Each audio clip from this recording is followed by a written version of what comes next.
हे मंगलमय महाप्रभु ठाकुरे बाबा धवलेश्वराय नमो नमः। दीपं ज्योति परम ब्रह्म दीपं ज्योति जनार्दन दीपहरत मे पापो पूजा दीप नमस्तुते।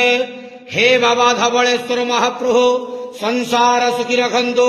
आज शुभ मंगलवार समस्त श्रद्धालु भक्त मानकर मंगल करंतु।